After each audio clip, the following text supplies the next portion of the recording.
একটা কথা কই শোনেন, এই পৃথিবীতে সব কিছুর দাম থাকলেও বেকার মানুষের দাম নাই। এই ধরেন আমার কথা, আমি একটা ভবঘুরে বেকার, পকেট শূন্য, মানি ব্যাগ ফাঁকা, আশা ভরসাও ছাইড়া দিছি। কইতে পারেন আমি একজন শূন্য হাতের মানুষ। আমার আশাও নাই, ভরসাও নাই, পকেটও ফাঁকা, মানে আমার মূল্যটাই শূন্য। আমার মতো বেকাররা কিন্তু 10 টাকা বাঁচানোর জন্য হলেও হাইটে হাইটে বাড়ি যাবি। একদিকে ভালো, আমাদের মতো বেকাররা কিন্তু সিগারেট, বিড়ি, বাজে নেশা এগুলো করে না, কারণ তারা জানে 10 টাকাও যদি পকেটে থাকে এটাই সম্বল। বাড়তি খরচ করে আমাদের কোনো লাভ নাই। একদিক থেকে আমাদের হ্যাবিট ভালো, এইটা কইতে পারি। তয় জীবনের প্রতিটা মুহূর্তেই মানুষকে শিক্ষা দেয়। সেই শিক্ষাটাই হচ্ছে মানুষের জীবনের সত্যিকারের শিক্ষা, যেটা প্রকৃতি থেকে মানুষ শিক্ষাটা অর্জন করে। তবে কি জানেন, আমাদের মতো বেকারদের অনেক স্বপ্ন থাকে। সেই স্বপ্নগুলো যদিও পূরণ হয় না, তারপরও কিন্তু স্বপ্ন থাকে। আর এই স্বপ্নগুলো নিয়েই আমাদের সামনের দিনে এগিয়ে যেতে হয়। মানে একটা কিছু আর কি হোপ রাখি যে সামনে হয়তো ভালো কিছু হবে। তবে কেউ কইতে পারে না সেই ভালো কিছু হবে কবে হবে। এবং এই ধৈর্য মানুষটা, মানে মানুষ যখন ধৈর্য ধরা শুরু করে বা ধৈর্য ধরা শিখে যায়, তখন সেই মানুষটা পাথরের মতো শক্ত হয়ে যায়। যেমন আমি পাথর নয়, আমি লোহা হয়ে গেছি। কথা কইতে কইতে চলে এলাম সংসদের সামনে।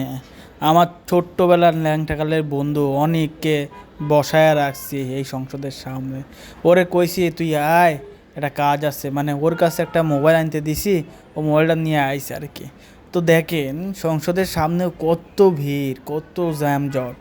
মানে বলতে পারে ঢাকাটা শহর এতটুকু একটা সিটি, তো এই সিটির মধ্যেই সব হেড অফিস, এই অফিস সেই অফিস ভরপুর।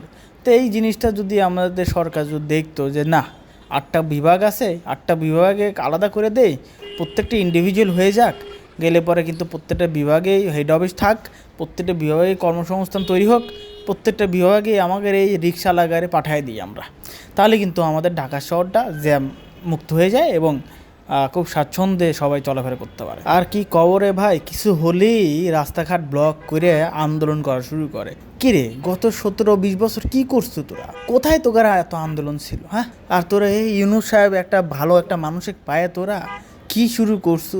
কত তাড়াতাড়ি টানিস্ত্রি নামানি যায়, ব্যর্থতা প্রমাণ করা যায়, এই তালবাহানায় আমাদের এই জনগণের মাথায়। ভাই বিএমপির কথা কবলা, এর কথা কলি পরে আবার আপনারা বকাবাজি করবেন নি। তো চাই নিয়ে যে সবাই আমাকে বকাবাজি করুক। তো একটা কথা বলি, সেটা হচ্ছে যে আমাদের জনগণের উচিত ইউনূস সাহেবকে স্পেস দেওয়া, তাকে সময় দেওয়া, এবং তার যে মেধা, সেই মেধাটাকে আমাদের দেশের হয়ে কাজে লাগানো। তাকে যদি একবার দেশের জনগণ বুঝতে পারে যে একে দিয়ে দেশের উন্নয়ন সম্ভব, এবং একে দিয়ে শুধু উন্নয়ন নয়, একে দিয়ে অনেক কিছু সম্ভব, যদি একবার বুঝতে পারে জনগণ, তাহলে এই দেশটা অনেক কিছু করে ফেলবে।